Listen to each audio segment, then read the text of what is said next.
से लगभग लगभग सभी को डर लगता है। कागचेष्टा वको ध्यानम 19th ईयर्स की एज में। तो पहले के समय में तो गृह त्याग करते ही थे और तभी शिक्षा मिलती थी उनको। पता नहीं क्यों आपके सामने बैठने के बाद मेरी बोलती बंद हो गई है। मतलब मैं लड़कों के स्कूल में नहीं रहा। सोशल मीडिया पे जर्नी कैसे स्टार्ट हुआ?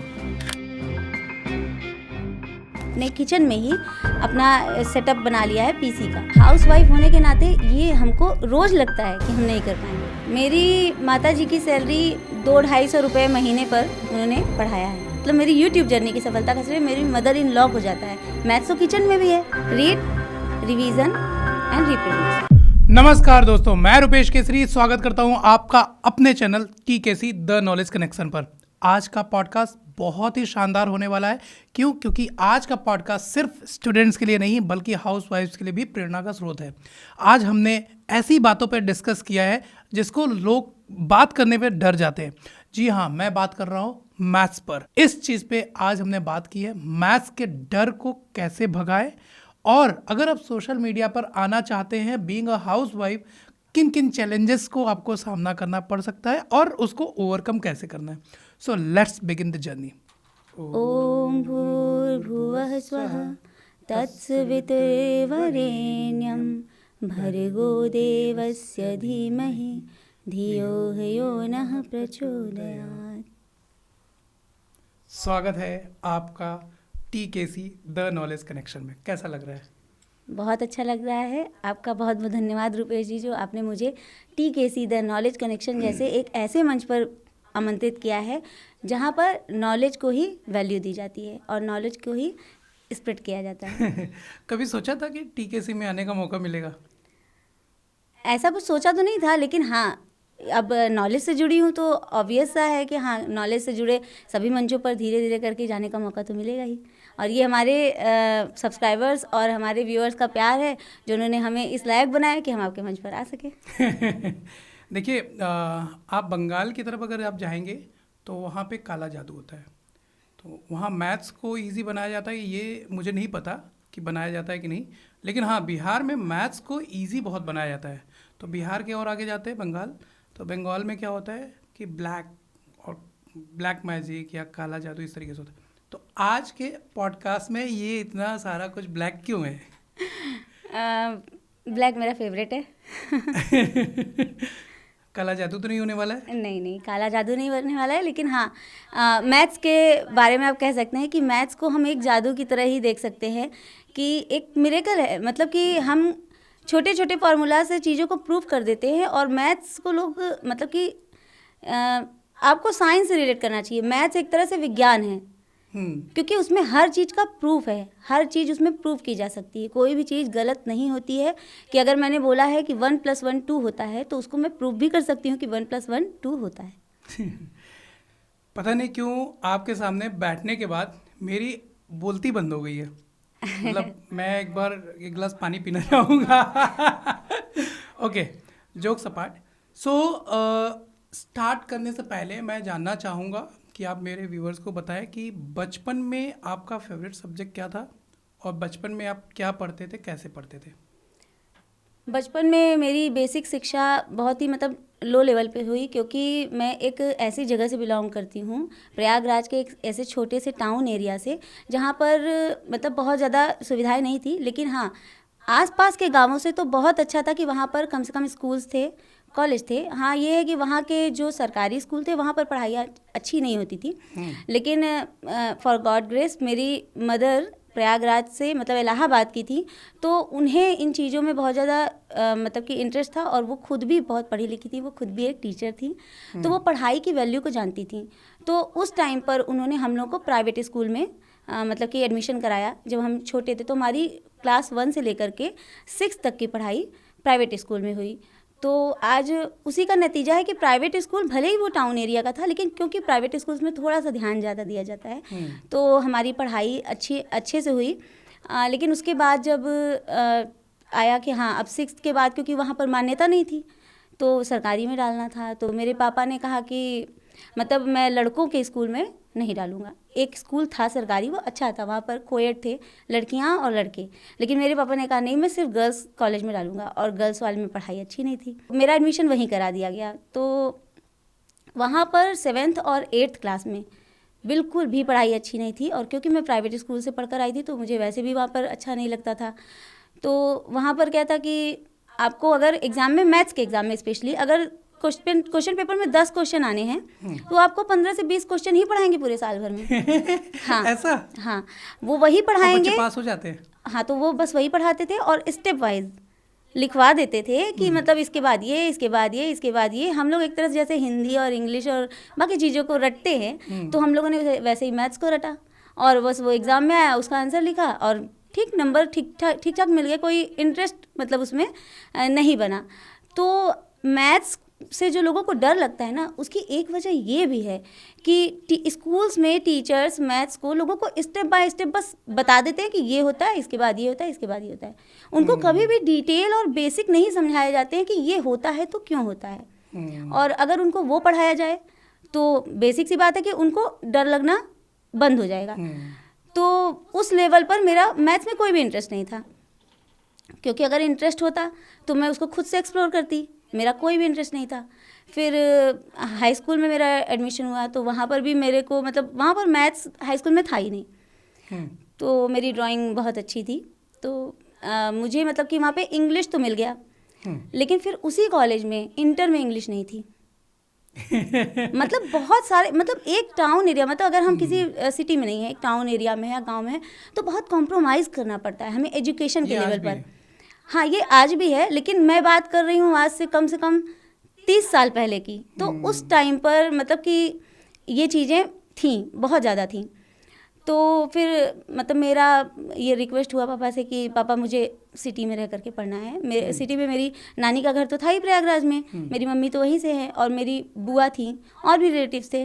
तो मैंने पापा से जिद की कि मुझे प्लीज़ वहाँ भेजिए, क्योंकि यहाँ पर इंग्लिश नहीं है, ड्राइंग नहीं है, और तब मेरा मैथ्स में कोई खास इंटरेस्ट नहीं था। ये ज़्यादातर स्टूडेंट्स के साथ ऐसा होता है।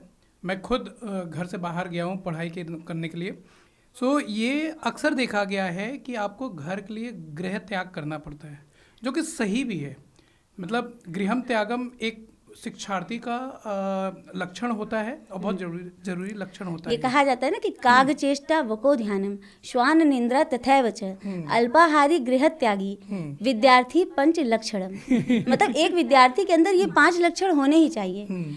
तो उसको अल्पाहारी भी होना चाहिए, क्योंकि आजकल के बच्चों में नहीं रह गया है। वो खाने के ही पीछे भाग रहे हैं, आप जंक फूड खाना है इधर उधर। तो उससे भी आपकी मानसिक जो मतलब कि एक चेतना होती है, उसमें भी कमी आती है। आपका कंसंट्रेशन लेवल गायब होता है। आपको दिन भर भूख लगी है, आपको खाने का मन कर रहा है, आप पढ़ाई में मन ही नहीं लगेगा आपका। तो आज के बच्चों में वो है, वो सोशल मीडिया स्क्रॉल कर रहे हैं। इसको, ये संस्कृत है, इसको हिंदी में बताते हैं ताकि व्यूअर्स को और थोड़ा ज्ञान मिले, नॉलेज मिले। कागचेष्टा वको ध्यानम श्वान निंद्रा तथैव च अल्पाहारी गृह त्यागी विद्यार्थी पंच लक्षणम। तो काग चेष्टा मतलब कि कौवे जैसा चेष्टा होनी चाहिए, इच्छा होनी चाहिए, उत्सुकता होनी चाहिए। और वको ध्यानम बगुले जैसा ध्यान, जैसे बगुला पानी में से मछली को कैसे निकाल लेता है, अपने ध्यान से बिल्कुल खड़ा रहेगा और अचानक से मछली को निकाल लेगा। तो वको ध्यानम होना चाहिए। श्वान निंद्रा कुत्ते जैसी नींद होनी चाहिए। मतलब ये नहीं कि अरे मेरा कल एग्जाम है और मैं सो गई तो बस सो ही रही हूँ, पढ़ा नहीं, छूट गया। तो कम सोना, मतलब ऐसा सोना कि आप बिल्कुल गहरी नींद में कभी ना, आपको पढ़ना है तो श्वान निंद्रा मतलब कभी भी आपकी कच्ची नींद होनी चाहिए। और सुबह सुबह उठ के पढ़ाई करो। हाँ, अल्पाहारी यानी कम खाने वाला, यानी कि एक तरह से कि खाने पीने की चीज़ों की तरफ कम ध्यान दो, पढ़ाई लिखाई पर ध्यान दो। और अल्पाहारी गृह त्यागी, उसके बाद आता है गृह त्यागी यानी घर का त्याग करने वाला, कि अपनी मंजिल, अपने एजुकेशन को, पहले के समय में होता था ना गुरुकुल होते थे, तो पहले के समय में तो गृह त्याग करते ही थे और तभी शिक्षा मिलती थी उनको। और तभी तो उस समय में हमको अर्जुन, राम, लक्ष्मण ऐसे ऐसे महारथी मिले हैं, वो गृह त्याग करके ही मिले हैं। अगर वो अपने घर में होते तो अपने माँ बाप के लाड प्यार में पलते, वो कुछ सीख ही ना पाते। तो गृह त्यागी तो होना ही चाहिए। बिल्कुल सही बात है।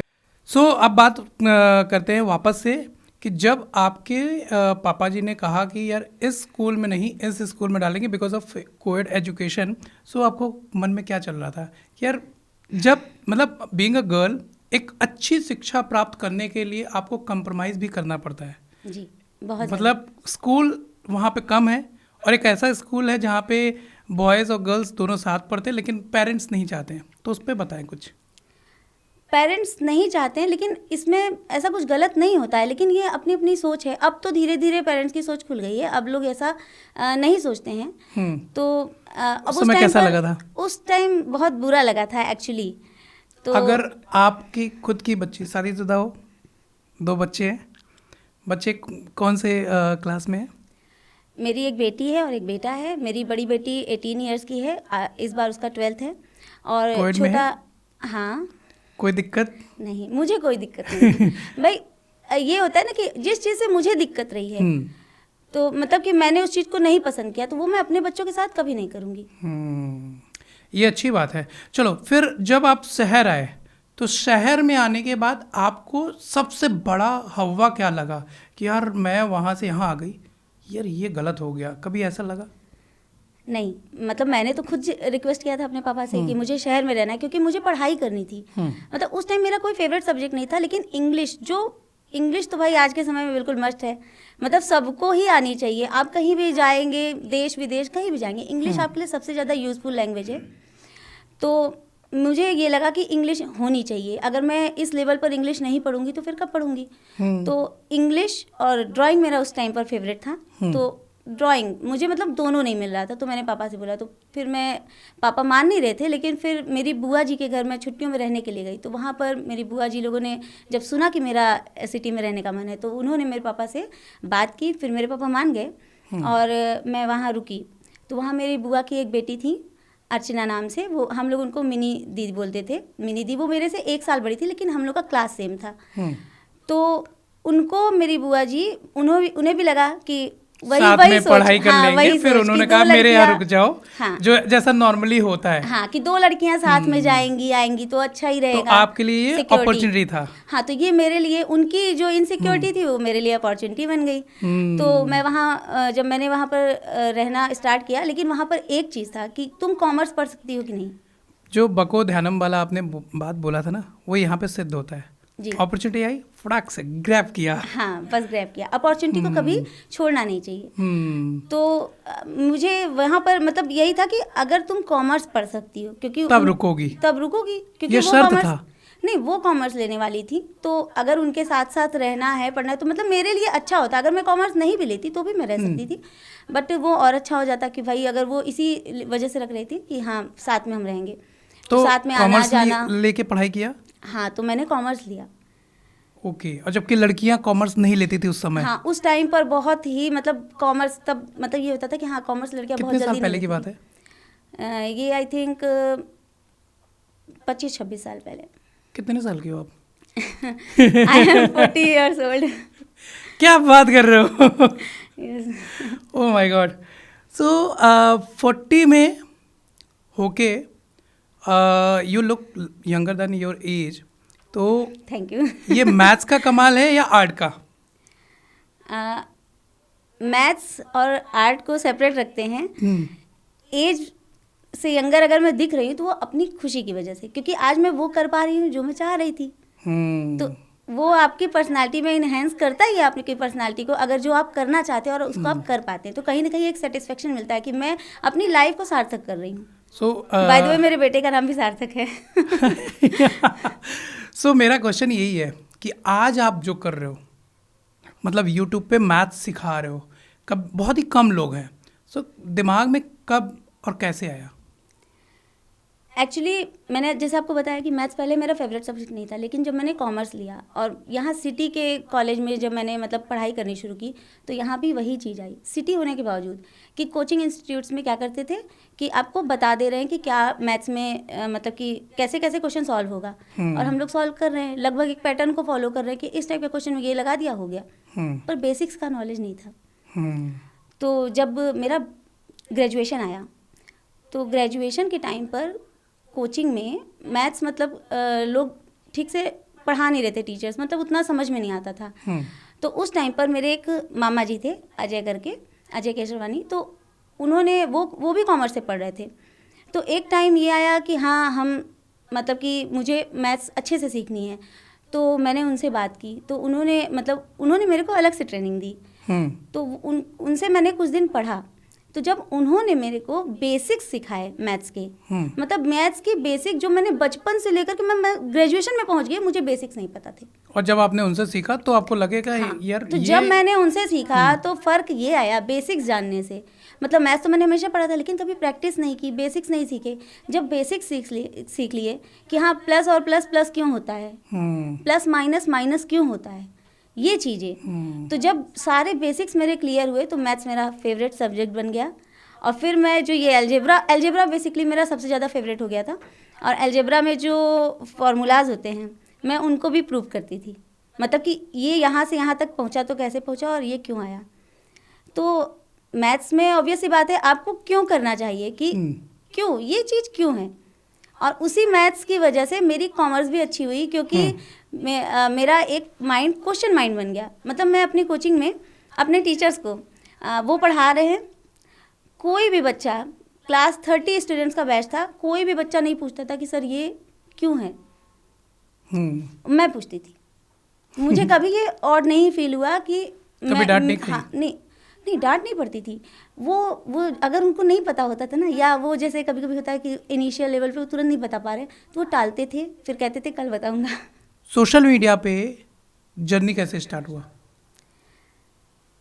बीइंग अ हाउसवाइफ, मतलब मेरी मैरिज के बाद, मतलब मेरा बचपन से वो था कि कुछ करना है, लेकिन कभी कुछ कर नहीं पाई। और शादी जनरली जैसे लड़कियों की कर दी जाती है, मेरी भी हो गई।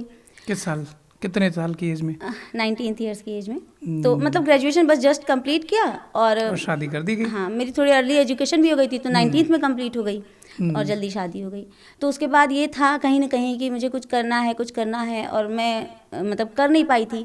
तो जब मेरे बच्चे थोड़े बड़े हो गए तो मैंने देखा कि घर रह करके, जो मैं अपनी फैमिली में रह करके ऐसा क्या है जो मैं कर सकती हूँ। तो उस टाइम पर मुझे YouTube एक ऐसा प्लेटफॉर्म लगा जिस पर मैं घर बैठे वीडियोस को अपने फ़ोन से भी रिकॉर्ड कर सकती हूँ। शुरुआत करने के लिए बहुत ज़्यादा संसाधनों की ज़रूरत नहीं थी। और मैंने अपनी बहन से भी प्रेरणा ली, क्योंकि वो YouTube उस समय ऑलरेडी कर रही थी।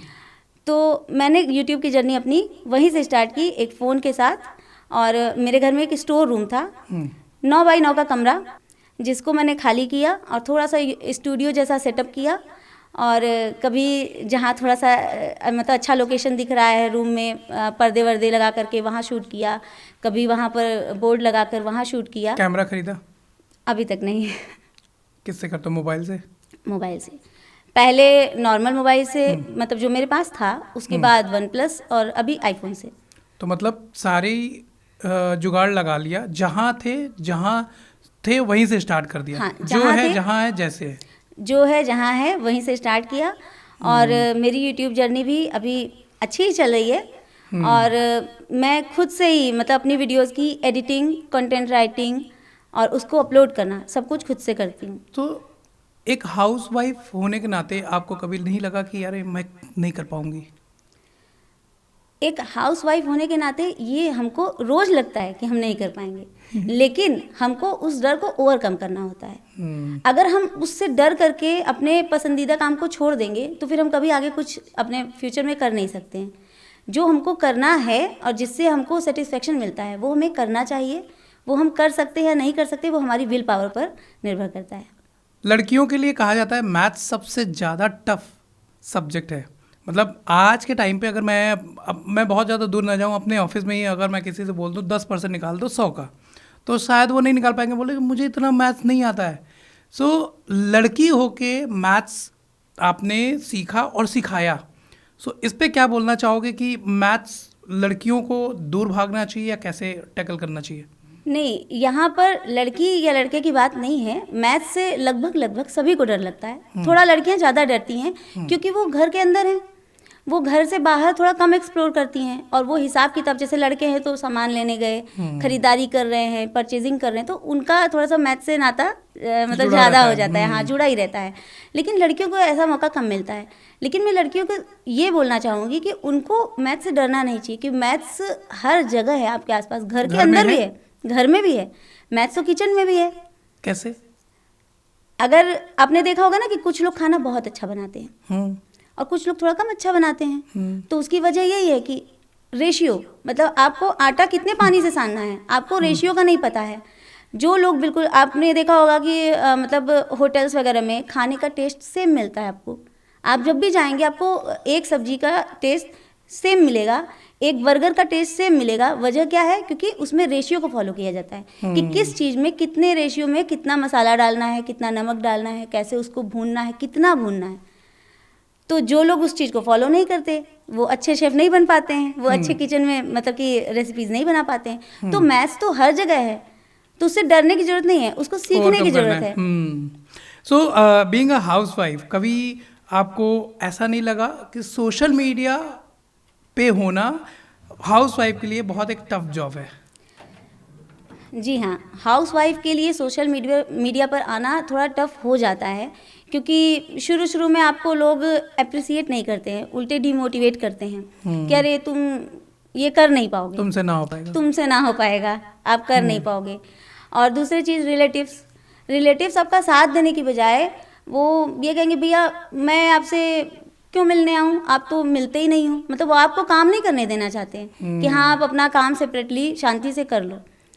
तो ये थोड़ा सा फ़र्क आता है एक हाउसवाइफ के लिए, लेकिन उनको ओवरकम करना तो मतलब आज के टाइम में हमारे ये हाथ में उल्टा है।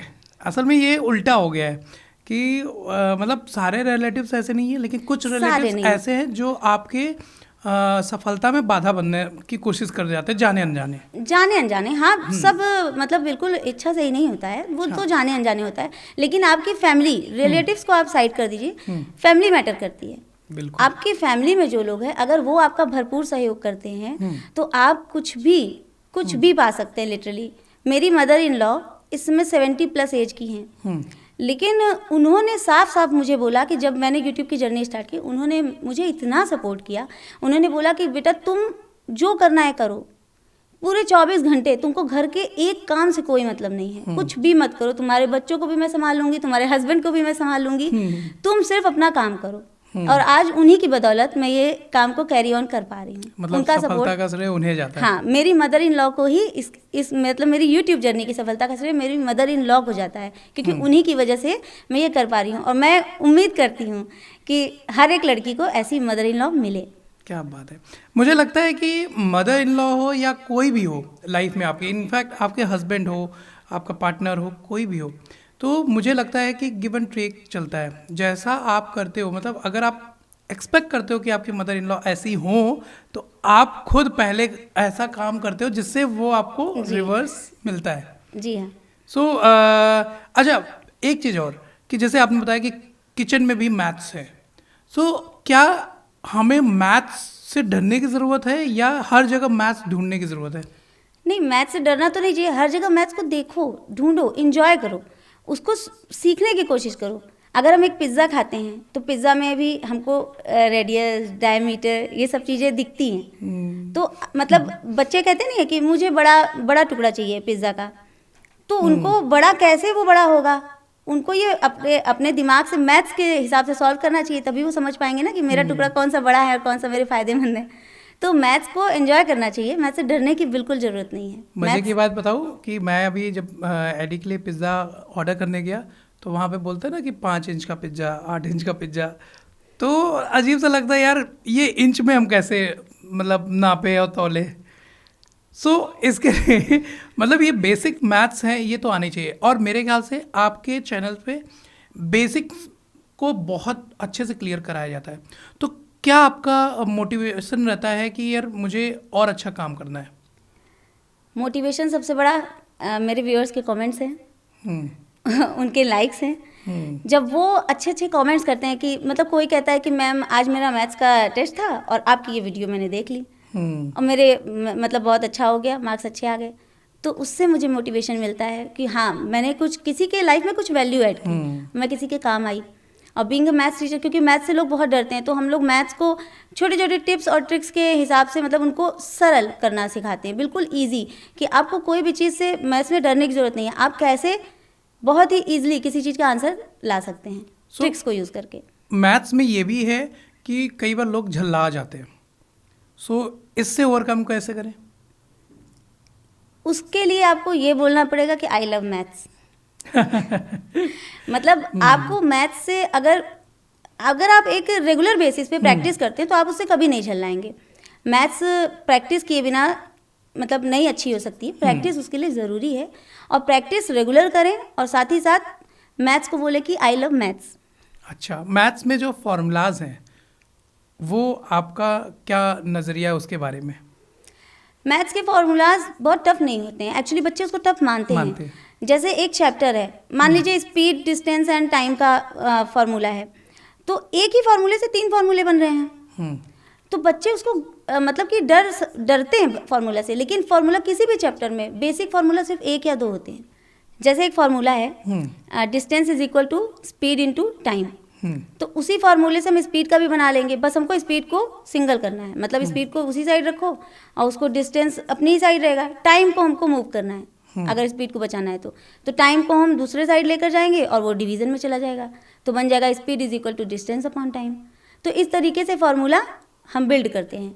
तो बच्चों को उससे डरने के बजाय उससे खेलने की ज़रूरत है, उसको एक खेल की तरह यूज़ करें कि हाँ कैसे मतलब ये स्पीड मैंने एक साइड कर लिया, कैसे डिस्टेंस को एक साइड कर लिया, उस तरीके से वो फार्मूलाज को मेक कर सकते हैं। अभी स्पीड का तो पता नहीं, लेकिन आपका स्पीच मेरा को बहुत खेल रहा है मेरे साथ मैं बिल्कुल कंफ्यूज हो रहा हूँ। मेरे ख्याल से शायद जो मैथ्स को पसंद करते हैं, प्यार करते हैं, उनके लिए ये बहुत ईजी होगा समझना। अगर आपको कोई एक ट्रिकी क्वेश्चन देना होगा व्यूअर्स को, तो वो क्वेश्चन क्या होगा? अगर मैं आपसे पूछूं, ठीक है, अगर मैं आपसे पूछूं कि आपको ऑड नंबर्स को जोड़ना है, ठीक है, आप 1 में 1 + 3 + 5 + 7 + 9, आप बताइए इसका आंसर क्या होगा? 1 + 3 + 5 + 7 + 9, इसको ऐड करके बताइए इसका आंसर क्या होगा? 25। तो ये आपने ऐड कर लिया, लेकिन इसका एक क्विक फॉर्मूला है कि 1 3 5 7 9, 5 है, 5 का स्क्वायर 25। तो इसी तरीके से अगर 99 तक करना होगा तो बिल्कुल ईजी है। कैसे? मतलब आप बस ऑड नंबर्स के उसमें जितने आ जाएंगे आपको उसको बस जोड़ना है और उसको स्क्वायर कर देना है। अच्छा, सो यहाँ पे करके मतलब यहाँ पे 5 नंबर्स हैं, 1 3 5 7 9, तो 5 स्क्वायर किया, जितने नंबर्स आएंगे उसका स्क्वायर कर दिया। तो इसका मतलब यहाँ पे जो इंटेलिजेंट बच्चे देख रहे होंगे वो इसको भी हल कर देंगे। हल कर देंगे। ओके, सो कोई ऐसा मोमेंट बताना कि जब आपको लगा कि यार मज़ा आ गया, यार मैथ्स के फॉर्मूला को मैंने छेड़छाड़ करके दूसरा फॉर्मूला दे दिया। जी हाँ, ऐसे बहुत से मोमेंट्स आए हैं जब मैंने मतलब कि मैथ्स के फार्मूलाज हैं वो बहुत लिटरली लंबे फार्मूलाज हैं और उनको मैंने मतलब बिल्कुल छोटा कर दिया। तो वो ऑब्वियस सी बात है कि आंसर आपको फार्मूला में फिट करके निकालना ही नहीं है, बस उसको मैंने फार्मूला में करने के बजाय बोल करके मुंह ज़बानी सॉल्व हो जाता है वो आंसर। ये जो डायलॉग था जो मेरा दोस्त हमेशा बोलता था कि भूत से डर नहीं लगता, मैथ से डर लगता है, इसके बारे में क्या बोलोगे? इसके बारे में मैं यही बोलूँगी कि बच्चों को मैथ से डरने की ज़रूरत नहीं है। बच्चों को आरती की पाठशाला देखने की ज़रूरत है। हाँ। एक्चुअली आरती की पाठशाला और बहुत से चैनल्स हैं मैथ्स के जो बहुत अच्छा बच्चों को मैथ्स पढ़ाते हैं। तो बच्चों को मैथ्स अब आज के समय में तो बहुत ईजी हो गया है। मतलब पहले था तो बुक्स थी, टीचर्स थे, अब तो आपके पास यूट्यूब है, सोशल मीडिया है, आपको जो भी चीज़ नहीं आती आप यूट्यूब पर सर्च करके पा सकते हो। तो मैथ से डरने की जरूरत नहीं है, लेकिन साथ ही साथ आपने किसी चीज़ को सीखा, सिर्फ सीखना काफ़ी नहीं है, उसकी प्रैक्टिस। मैथ्स का मतलब ही है प्रैक्टिस करना, तो मैथ्स का प्रैक्टिस करना बहुत ज़रूरी है। आप जो भी चीज़ लर्न करते हैं या सीखते हैं उसको मैं इसके लिए बोलूँगी कि आपको RRR फार्मूला यूज़ करना चाहिए। Read, revision and reproduce. मतलब पहले आप पढ़ें, फिर उसको रिवाइज करें, प्रैक्टिस करें और फिर उसको रिप्रोड्यूस करें, यानी उसको क्वेश्चंस में इम्प्लीमेंट करें कि आपने क्या सीखा, नए क्वेश्चंस में उसको इम्प्लीमेंट करके उसको सीखने की कोशिश करें। नाइस। मैथ्स की टीचर अगर आप नहीं होती तो क्या होती? अगर मैथ्स की टीचर नहीं होती तो फिर ड्राइंग की टीचर होती और टीचर ही होती। क्यों टीचर ही क्यों? मेरी मदर टीचर है, मेरी सिस्टर भी यूट्यूब पर टीचर है। हमारी फैमिली में मतलब टीचिंग एक पसंदीदा जॉब रहा है लेडीज़ का। और सबसे बड़ी चीज़ कि एज अ टीचर हम इस देश के नागरिक को तैयार करते हैं, क्योंकि हम बच्चों को ट्रेन कर रहे हैं किसी भी सब्जेक्ट में या किसी भी क्षेत्र में, हम बच्चों को ट्रेन कर रहे हैं और एक देश वैसा ही होगा जैसे उस देश के बच्चे होंगे। तो इसलिए टीचर होना सबसे गर्व की बात है। सो अभी लोग जो देख रहे हैं उनके दिमाग में सवाल ये आ रहा होगा, यूट्यूब से इनकम कितना आता है। तो इनकम से पहले मैं ये पूछना चाहूँगा कि सबसे हाईएस्ट व्यूड वीडियो कौन सी है, पहला क्वेश्चन। दूसरा क्वेश्चन ये कि आपकी माताजी की सैलरी कितनी थी टीचिंग में? मेरी माताजी की सैलरी 200-250 रुपये महीने पर उन्होंने पढ़ाया है। 200 रुपये महीना, 250 जी। रुपये महीना? जी। क्या बात है। घर कैसे चलता था फिर? चल जाता था? चल जाता था, पापा भी थे और मतलब मम्मी को क्योंकि कितने शौक साल था। पढ़ाई मम्मी? मम्मी ने कम से कम 10 साल तक पढ़ाया है। 250 रुपये महीना में? नहीं, थोड़ा बहुत बढ़ा था लेकिन बहुत ज़्यादा इंक्रीज नहीं हुई थी। लास्ट सैलरी कितनी थी? Last salary I think 1000 to 1500। बताओ। और आज यूट्यूब है जहाँ में लोग लाखों कमा सकते हैं घर बैठे, वो भी घर बैठे, चाहे वो हाउस वाइफ हो चाहे जो हो। जी। सो मेरा पहला क्वेश्चन क्या था कि आप हाईएस्ट व्यूड वाला वीडियो बताइए और उसमें क्या आपने सिखाया है। मेरी हाईएस्ट व्यूड वीडियो है 19th की टेबल। उसमें मैंने 19 की टेबल 19 सिखाई का है। पहाड़ा बहुत मुश्किल होता हाँ, था। मतलब आज भी ये सोच करके थोड़ा सा मतलब लगता है कि बच्चों को सबसे ज़्यादा टफ टेबल ही लगती है। वो टेबल की वीडियोस देखना ज़्यादा पसंद करते हैं एक्चुअली। और जबकि मगअप करते हैं। हाँ। तो उसमें क्या आपने सिखाया?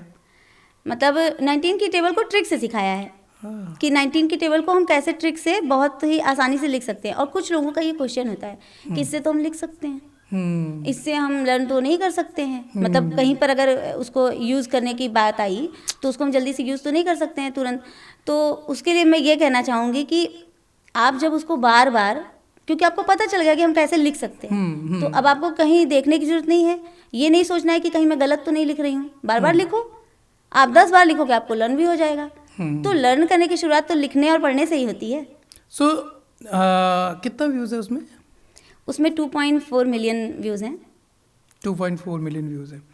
सो क्या मोटिवेट करता है आपको कि ऐसे वीडियोस और भी बनाएं? सबसे ज़्यादा तो दर्शकों का प्यार भाई। ऐसे डिमांड। इतनी, हाँ, डिमांड, इतनी ज़्यादा व्यूज़ जब दर्शक देते हैं तो लगता है कि लोगों को ज़रूरत है। मतलब टेबल जैसी चीज़ जो बहुत टफ नहीं है लेकिन उसकी भी लोगों को ज़रूरत है, सबसे ज़्यादा उसको वो लोग देख रहे हैं। तो इससे ही थोड़ा इंकरेजमेंट मिलती है कि बच्चों को ये चीज़ें भी और इससे टफ चीज़ें भी, सब चीज़ें पढ़ाई जाएंगी। सो मैथ्स, लोग कहते हैं कि मैथ्स हमेशा काम नहीं आती है। जो हम पढ़ते हैं, जो हम फार्मूलाज पढ़ते हैं, हमेशा काम नहीं आता। बेसिक मैथ्स हमेशा काम आता है। सो इसके बारे में क्या बोलोगे? बेसिक मैथ्स सभी को जानना चाहिए। और मैथ्स के कोर्स में, हाँ, ये लोग कहते हैं कि काम नहीं आती है, एक्चुअली वो सबके लाइफ में काम नहीं आएगी। लेकिन अगर वो उस चीज़ से रिलेटेड, उस मैथ्स से रिलेटेड फील्ड में आगे बढ़ेंगे तो वो उनके काम में आएगी। लाइक हायर स्टडीज़ में ऑब्वियसली उनको जॉब में ज़रूरत पड़ेगी हमेशा। हाँ, हायर स्टडीज अगर आपने इंजीनियरिंग की आगे चल करके तो वो आपके काफ़ी चीज़ें से कंस्ट्रक्शन कर रहे हैं तो हाइपोटेनियस थ्योरम वगैरह आपके उसमें काम आएगा, हाइट और बेस वगैरह से के हिसाब से। तो पढ़ाई कभी जाया नहीं जाती। हाँ, ये हम कह सकते हैं कि हमारे इंडियन सिस्टम में थोड़ा सा, इंडियन टीचिंग सिस्टम में ये है कि जिसको जिस चीज़ की ज़रूरत नहीं है शुरू से उसको वो भी पढ़ाया जा रहा है। लेकिन काम सबके सारी चीज़ें नहीं आ सकती, लेकिन कोई भी चीज़ जाया नहीं जाती है। नॉलेज कभी भी वेस्ट नहीं होता है। ये तो है। सो मैथ्स या मैथ या मैथमेटिक्स? मैथमेटिक्स तीनों एक ही चीज़ है। अच्छा, फिर फर्क क्या है? फ़र्क है बस, हम अमेरिकन इंग्लिश में मैथ बोलते हैं और ब्रिटिश इंग्लिश में मैथ्स बोलते हैं। क्या बात है। सो और मैथमेटिक्स उसका फुल नेम है। अच्छा। हिंदी में क्या बोलते हैं? गणित। अच्छा, और मैथ्स पढ़ाने वाले को? गणित का अध्यापक, हिंदी या में गणितज्ञ? अध्यापक या अध्यापिका। गणितज्ञ तो जो मतलब हिंदी पढ़ाने वाले को तो गणितज्ञ नहीं बोलेंगे। गणितज्ञ वो हो गए जो मतलब कि मैथ्स के एक्सपर्ट हो गए। सो मैथ्स डॉक्टर्स की कोई नहीं पढ़ाई जाती है उसमें। जब आप बायो लेते हैं तो उसमें मैथ्स होता ही नहीं है, ऐसा, ये सही है? तो हाँ, सही है, क्योंकि उन्होंने पहले जो जितनी उनको मैथ्स की ज़रूरत है उतनी उन्होंने पढ़ ली है। अब उसके बाद उनको मैथ्स की ज़रूरत नहीं है। उनको कैंची चलाना है, उनको स्टिचिंग सीखना है, तो उनको कैसे हम चीर फाड़ करते हैं वो सीखना है, तो वहाँ पर मैथ्स की ज़रूरत नहीं रह जाती है। जितनी उनको ज़रूरत है वो पहले पढ़ चुके होते हैं। मुझे लगता है कि उनको उनके फिजिक्स में होता ही है इनफैक्ट, बट उसका लेवल डिफरेंट हो जाता है। लेवल डिफरेंट हो जाता है। मैथ्स एक ऐसी चीज़ है जो मतलब जैसे आपने कहा कि सब तो सबके काम नहीं आएगी, तो बस वही चीज़ है कि काम की चीज़ें तो सब पहले ही पढ़ चुके हैं, तो जो अब जब डॉक्टरी पढ़ने जा रहे हैं तो वहाँ पर उसके बाद मैथ्स की ज़रूरत नहीं है। लेकिन जो इंजीनियर बन रहा है उसके लिए मैथ्स की ज़रूरत है, क्योंकि उसको कैलकुलेट करना है, वरना वो ब्रिज गिरा देगा बनाने से पहले। आपके लाइफ में डर वाला मोमेंट कब था यार, उफ ऐसा? मुझे डर एक्चुअली ऐसे तो कभी नहीं लगा है? नहीं, मैं जल्दी डरती नहीं हूँ बेसिकली। लेकिन मैथ क्या मतलब किसी भी चीज़ से डर की जहाँ बात है, तो बस डर तब लगा था जब मतलब कि मुझे ये कहा गया था कि आपको कुछ भी नहीं करने दिया जाएगा शादी के बाद, आप कुछ भी नहीं कर सकते। और मतलब फिर एक उम्मीद टूट गई थी, मुझे बहुत डर लगा था कि आगे मैं अपने फ्यूचर में करूँगी क्या आखिर। तो इस चीज़ से बहुत सी लेडीज़ को गुजरना पड़ता है, लेकिन उनके लिए मैं बस एक ही बात करूँगी कि जो मेरे हस्बैंड हैं, पहले वो मतलब कि थोड़ा सा उनको ये था कि हाँ जॉब मैं नहीं करने दूंगा। तो ये बहुत से लोगों की सोच होती है। फैमिली में मेरे लगभग सभी लोग ये चाहते थे कि मैं जॉब करूं, बट मेरे हस्बैंड नहीं चाहते थे। तो अब उसकी वजह तो वही बता सकते हैं कि वो उस टाइम पर क्यों नहीं चाहते थे। आज तो उनका मुझे फुल सपोर्ट है, लेकिन वो सपोर्ट भी आने में काफ़ी मतलब कि समय लगा। तो जब एक ऐसा टाइम आया जब मेरे बच्चे थोड़े बड़े हो गए, तो मैंने सोचा कि अब मुझे कुछ करना चाहिए। अब मैं अपने टाइम को ऐसे गंवा नहीं सकती कि बस घर में रोटी बनाई, घर का काम किया, खाना खिलाया, रिश्तेदारों को अटेंड किया, बस सारे दिन यही सब काम है, फैमिली मतलब हाउस चोर्स, उसके अलावा और कोई काम नहीं है मेरे पास। तो मैंने अपने हस्बैंड से बोला कि मुझे एनटीटी ज्वाइन करना है। तो पहले तो वो नहीं माने, ऑब्वियस ही बात है। शुरू में उन्होंने बोला था कि पढ़ाई करो, पढ़ाई करने से मैं नहीं रोकता हूँ, लेकिन मैं तुम्हें जॉब नहीं करने दूंगा, घर से बाहर निकल। क्यों बोला?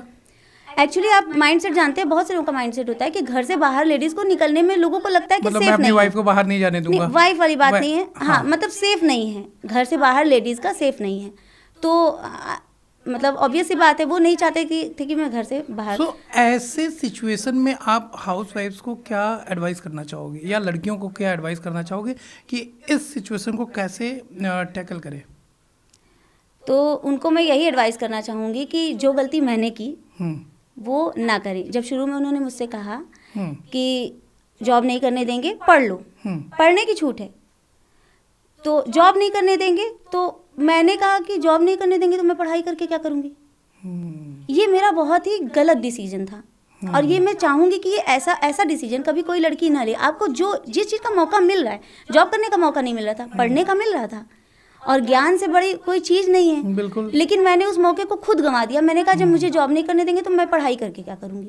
मतलब आपने बाद में रियलाइज किया कि सब कुछ जॉब्स ही नहीं है। हाँ, ज्ञान अर्जित करना सबसे बड़ी चीज़ है। कब उस ज्ञान की आपको ज़रूरत पड़ जाए, कब आपको लगे कि मैं इसको आगे बढ़ा सकती हूँ। अब देखो ना, आपको शादी के इतने सालों बाद समझ में आया कि मैं YouTube से कुछ कर सकती हूँ। हाँ, तो क्योंकि जॉब के खिलाफ थे, तो घर रहकर YouTube तो घर रह करके मैं कर रही हूँ ना, तो घर रह करके मैं ये कर सकती हूँ। तो उस टाइम पर तो उन्होंने मेरे को मना किया था, लेकिन मैंने जिद की। मैंने मतलब थोड़ी प्यार वाली जिद की कि हाँ मुझे करने दो। फिर वो माने नहीं, तो मैंने कहा ठीक है मैं अकेले जाऊँगी, मैं अकेले जाऊँगी, एडमिशन लूँगी और करूँगी। फिर उन्होंने कहा ठीक है अच्छा मैं भी चलता हूँ। तो उस जिस पॉइंट पर उन्होंने ये बात बोली कि ठीक है मैं भी चलता हूँ, मुझे इतना गिल्ट फील हुआ कि काश ये जिद मैंने पहले कर ली होती। मतलब अगर आप अपने सपने की तरफ कोई कदम बढ़ाना चाहते हैं और आपको कोई रोक रहा है, तो उसमें आप जिद करो। अगर आप सही हो तो आप जिद करो कि हाँ मुझे ये करना है, लोग अपने आप आपका साथ देंगे। और फिर मुझे रियलाइज़ हुआ कि काश मैंने ये जिद पहले की होती तो शायद मैं आज कहीं और होती। उस टाइम से मतलब मेरे कितने साल बर्बाद नॉलेज बढ़ता। और ओवरऑल जो आपने बात बोली यही बहुत बड़ी बात है कि नॉलेज लेने का जब भी आपको मौका मिले हमेशा आप तत्पर रहो। जी, तो आज उनका मुझे फुल सपोर्ट है और मैं अपने घर पर बैठ करके अच्छे से यूट्यूब कर रही हूँ। उन्होंने एक्चुअली मुझे कंप्यूटर भी उन्होंने ही सिखाया। मैं एडिटिंग बाहर से कभी कंप्यूटर नहीं मैंने कुछ भी बाहर से नहीं सीखा, मैंने सिर्फ पढ़ाई बाहर से की। वीडियोस डालना कैसे सीखा? यूट्यूब पे वीडियोस डालना, मतलब कि कंप्यूटर चलाना उनसे सीख लिया, और यूट्यूब पर वीडियोस डालना यूट्यूब पर ही सीखने को मिल जाता है। यूट्यूब पर तो ज्ञान का भंडार है, हर चीज़ सीखने के लिए। आपको सुई में धागा कैसे डालना है वो भी अगर आपको सीखना है तो आप यूट्यूब पर सर्च कर सकते हैं। तो सब कुछ यूट्यूब पर है, यूट्यूब से ही सीख कभी कर ऐसा अभी भी हुआ? यूट्यूब जर्नी को अपने कैरी ऑन कर रही हूँ। कभी ऐसा भी हुआ कि मैथ्स को जो आपको पढ़ाना है पहले यूट्यूब में खुद सीखा और उसको ईजी करके दे दिया? जी हाँ, बहुत बार ऐसा हुआ है कि मतलब जो बुकिश लैंग्वेज है वो टफ है, तो हम मतलब उसको मैंने ये यूट्यूब पर भी उसको मतलब उसी लैंग्वेज में पढ़ा रहे हैं, सिखा रहे हैं, कॉन्सेप्ट क्लियर करा रहे हैं, लेकिन उसको अगर वो शॉर्ट नहीं करें, वैसे तो शॉर्ट ट्रिक्स की भंडार है यूट्यूब पर, लेकिन कुछ चीज़ें मुझे लगती है कि उन्हें और सरल किया जा सकता है, तो मैंने उनको भी थोड़ा सा और तोड़ मरोड़ कर और सरल करके बच्चों को सिखाया है। सो 5 टिप्स अगर मैं देने के लिए बोलूँ तो वो आपके 5 टिप्स क्या होंगे? 5 टिप्स मैथ्स के लिए अगर मैं बच्चों को कहूँ तो सबसे पहली टिप मेरी ये होगी कि मैथ्स को फील करो। अपने आसपास आपके उठने में, बैठने में, चलने में, हर जगह मैथ्स है। आपको फील करने की ज़रूरत है। आप अगर घर से बाहर निकले, आपने कोई शॉपिंग की, कोई सामान खरीदा, वहाँ भी परसेंटेज काउंट करना वो मैथ्स है। आप दुकानदार के भरोसे मत रहो कि वो परसेंटेज कैलकुलेट करेगा, वो आपके साथ सही दे रहा है या धोखाधड़ी कर रहा है, 30-40 रुपए फिर भी वो बचा ले रहा है, तो आप उसको खुद कैलकुलेट करो। तो आप इसी तरीके से आपको हर जगह मैथ्स दिख जाएगी, आप हर जगह मैथ्स को देख सकते हो, फील कर सकते हो। और दूसरी टिप ये है कि आप वाई क्वेश्चन करना सीखो कि ये है तो ऐसा क्यों है। अगर जैसे मैथ्स अगर आप पढ़ रहे हैं और आपको कोई चीज़ नहीं समझ में आ रही है, मतलब अगर जैसे मैंने अब थोड़ी देर पहले बताया था कि अगर प्लस प्लस प्लस होता है और प्लस माइनस माइनस होता है तो क्यों होता है, वो पता भी तो होना चाहिए। या फिर हम किसी चीज़ को लेफ्ट हैंड साइड से राइट हैंड साइड में ले जाते हैं तो डिवीज़न की चीज़ मल्टीप्लिकेशन में क्यों जाती है और प्लस की चीज़ माइनस में क्यों जाती है, ये आप क्वेश्चन करो। क्योंकि जो हमें पढ़ाया जाता है स्कूल में वो शॉर्ट फॉर्म में पढ़ाया जाता है कि बस ये प्लस से माइनस हो गया, क्यों हुआ वो नहीं पढ़ाया जाता है। तो उसको वाई करना सीखो, मतलब वाई करने से आपको बेसिक्स क्लियर होंगे, और बेसिक क्लियर होंगे तो आपको मैथ से कभी भी डर नहीं लगेगा। तीसरा वही RRR फार्मूला कि आपको रीड करो, रिवाइज करो, रिप्रोड्यूस करो। जो भी पढ़ रहे हो उसको रिवीजन करना बहुत ज़रूरी है। आप जो भी फार्मूलाज वगैरह पढ़ते हो उनकी एक अलग से लिस्ट बना लो, मेन टॉपिक्स को नोट डाउन करो और उसको लिखते जाओ, और साथ ही साथ क्वेश्चंस जब उसको सीख गए तो उसको क्वेश्चंस में प्रैक्टिस करो। बहुत मतलब क्वेश्चंस अगर उसमें नहीं हैं आपके ज़्यादा, तो आप सबसे एक चीज़ मैंने देखी है, बच्चे टीचर और कोचिंग के भरोसे रहते हैं, लेकिन वो अपनी बुक में दी हुई जो चैप्टर से पहले एक थोड़ी सी एग्जांपल्स दिए होते हैं, कभी बच्चे उसको एक्सप्लोर नहीं करते। आप बुक क्योंकि वो चैप्टर में आगे आने वाली चीज़ के लिए पहले एग्जांपल दिया और बहुत ही अच्छे तरीके से बिल्कुल फुल डिटेल में दिए होते हैं। तो बच्चों को चाहिए कि पहले उन एग्जांपल्स को पढ़ें अच्छे से, फिर उन पर बेस्ड क्वेश्चंस को सॉल्व करें। बिना किसी टीचर के भी बच्चा पढ़ाई कर सकता है, सिर्फ बुक से। एंड फोर्थ टिप मेरी ये है कि आपको प्रैक्टिस हार्डली जितना हो सके मैथ्स में प्रैक्टिस जितना हो सके उतनी करो। 5th tip and last tip ये है कि आप मैथ्स के लिए हमेशा कोई भी आपसे मिले बोलो आई लव मैथ्स। कोई पढ़ाई के बारे में पूछे आई लव मैथ्स, सबसे बड़ा ब्रह्मास्त्र। हाँ, सुबह स्कूल जा रहे हो आई लव मैथ्स, सोते समय आई लव मैथ्स। आप 20 से 21 दिन आप ये आई लव मैथ्स, क्योंकि आप जितना हार्डवर्क कर रहे हो और उस पर अगर आप ये बोलते हो आई लव मैथ्स तो आपको मैथ्स से डरने की ज़रूरत ही नहीं रह जाएगी, वो अपने आप ही आपका डर खत्म हो जाएगा। हाँ, एटलीस्ट अगर ये नहीं कर रहे हो, मतलब शुरू में तो आप पहले ये तो कह दो कि भाई ये जो कहते हैं ना मैथ्स टफ है, वो कहना बंद करें। मैथ्स टफ है एक्चुअली। अगर आप किसी चीज़ को बार बार टफ है बोलोगे तो वो आपको टफ लगेगी। आपको मतलब कि आपके आसपास जैसे क्विजेस हैं, पजल्स हैं, लोग क्या करते हैं उनसे डर जाते हैं। उनको मतलब अगर मैंने किसी से पूछ लिया ना, अभी मैं पूछ लूँ कि हाँ 9 7 क्या होता है, तो लोग जो मैथ से थोड़ा डरते हैं वो ना क्या कहेंगे, मुझे नहीं आता। मतलब वो कोशिश भी नहीं करेंगे कि 9 की टेबल एक बार पढ़ ले, शायद 9 7 मेरे को आ जाए, वो कोशिश भी नहीं करते। तो ये कभी नहीं करना चाहिए। मैंने अपने आसपास ऐसे भी देखा है लोगों को कि अगर उनसे हमने बोला कि 10 ग्राम गोल्ड का रेट क्या है, मैंने फिर वो 100 ग्राम का क्या है, तो बोलेंगे मुझे नहीं पता यार, तुम बताओ गलत ना हो जाए, सोना है। मैंने कहा भाई क्यों डर रहे हो, 10 का 100 करना है तो 10 गुना ही तो करना है, 10 से मल्टीप्लाई करो, खत्म बात। लेकिन नहीं मैं नहीं करूँगी, तुम करो। डर लगता है, डर लगता है। तो एक्चुअली लोग मैथ से डरते हैं, लेकिन डरने की ज़रूरत है नहीं। अगर आप डरना छोड़ देंगे तो आपके लिए मैथ्स बहुत इजी हो जाएगी। बिल्कुल सही बात है। ये तो वही वाली बात होगी कि एक डॉक्टर है, ऑपरेशन कर रहा है, अगर वो ये ना कहे कि यार मुझे मजा आता है इस काम में, हाँ, तो वो काम उसको बहुत टफ लगेगा। बहुत टफ लगेगा। सबसे बड़ा चैलेंज क्या लगता है यूट्यूब पर टीचिंग करने में? यूट्यूब पर टीचिंग करने में एज अ हाउस वाइफ सबसे बड़ा चैलेंज ये कि घर के कामों के साथ मैनेज करना, क्योंकि सुबह चाय नाश्ते का टाइम है मेरा, अगर अपलोडिंग टाइम भी वही है, तो मुझे थोड़ी दिक्कतों का सामना करना पड़ता है। तो मैंने क्या किया है कि अपने किचन में ही अपना सेटअप बना लिया है पीसी का। तो एडिटिंग बैठे बैठे मैं वहीं से करती हूँ, वीडियो अपलोड करना मेरा वहीं से होता है, किचन में ही। तो स्टूडियो भी बना रखा है किचन में ही जी। तो एक तरफ दाल पक रही है, सीटी की आवाज आ रही है, दूसरे तरफ काम हो रहा है, एडिटिंग हो रहा है। हाँ, एडिटिंग हो रही है दूसरी तरफ, और घर के भी काम थोड़ा बहुत मतलब कि देखने ही पड़ते हैं एज अ हाउस वाइफ, तो उनको करते हुए अपना एडिटिंग वगैरह का काम हम कर लेते हैं साथ में। तो कभी ऐसा नहीं होता है कि आपकी सासू माँ ने बोला कि रोटी बना दो, और रोटी बनाते समय इधर एडिटिंग भी, एक हाथ से रोटी बन रहा है और एक हाथ से एडिटिंग हो रहा है? होता है, कभी कभी ऐसा भी होता है जी, एक हाथ से नहीं, दोनों हाथ से, मतलब उधर किया और फिर। तो कभी ऐसा हुआ कि एडिटिंग करने के चक्कर में रोटी जल गई या फिर खाना जल गया? वो एडिटिंग करने के चक्कर में तो होता ही है, साथ ही साथ कभी कुछ सोच रहे हैं, मतलब खाना बना रहे हैं और दिमाग में चल रहा है कि ये कंटेंट बनाना है, ऐसी लाइन, ऐसा ये करना है, ऐसे समझाना है, और वो दिमाग में चल रहा है और ध्यान रोटी से हट गया, रोटी जल गई। सो अगर आपको कभी किसी दूसरी भाषा में बात करना पड़े, हिंदी के अलावा, हिंदी और इंग्लिश के अलावा, तो किस भाषा में बात करना चाहोगे? मैथ्स में। मैथ्स में बात करके दिखाओ एक बार। मैथ्स में